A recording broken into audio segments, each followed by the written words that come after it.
बिस्मिल्लाहिर्रहमानिर्रहीम। शुरू अल्लाह के नाम से जो बड़ा रहम वाला है।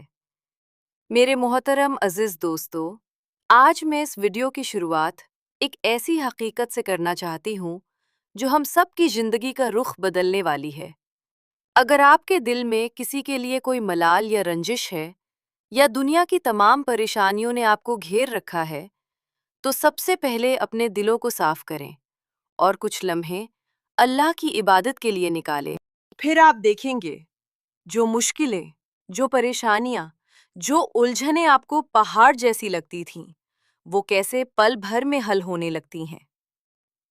आज मैं आपको एक ऐसा वाकया बताने वाली हूं जो हम सब के लिए एक सबक है। एक बहन निहायत कश्मकश और परेशानियों से गुजर रही थीं। उनकी परेशानी मामूली परेशानी नहीं थी। उस परेशानी ने उनकी रातों की नींद और दिन का सुकून छीन लिया था। उन्होंने हर मुमकिन कोशिश की, हर दरवाजा खटखटाया, लेकिन परेशानियां दूर होने का नाम ही नहीं ले रही थीं। फिर एक दिन वो मुझे मिली। उस दिन उनके चेहरे पर चमक और अनोखा सुकून था।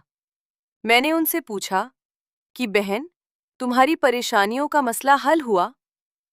तो उन्होंने मुस्कुराते हुए जो बताया, वो मुझे आज भी याद है। उन्होंने बताया कि उन परेशानियों को दूर होने में बस एक तहज्जुद की देर थी और कुछ नहीं। वो कहने लगी कि मेरे पास दुनिया जहान के लिए वक्त था। मुझे लोगों से मिलने का वक्त मिल जाता था। मुझे अपनी परेशानियां दूसरों को बताने का वक्त मिल जाता था। लेकिन जिस मालिक के हाथ में तमाम मुश्किलों और परेशानियों की चाबी है, उसके सामने सर झुकाने यानी तहज्जुद के लिए वक्त नहीं मिल पा रहा था।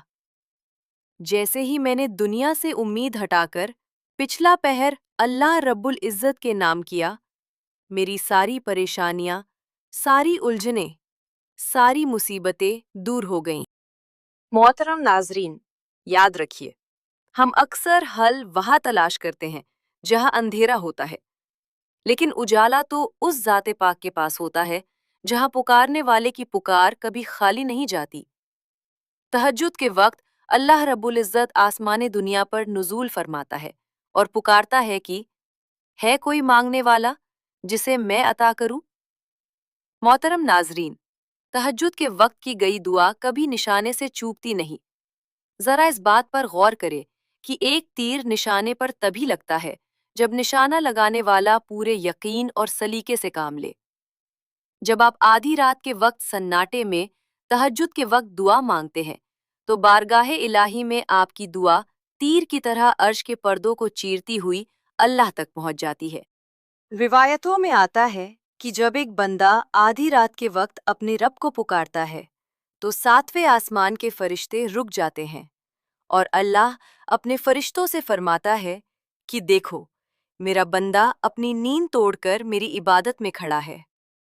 अल्लाह रब्बुल इज़्ज़त फरमाता है कि ए इब्ने आदम, तू मुझी से मांगता रहेगा और मुझे पुकारता रहेगा और अपनी तमाम उम्मीदें मुझी से वाबस्ता रखेगा, तो मैं तेरी तमाम गलतियों को माफ़ कर दूंगा।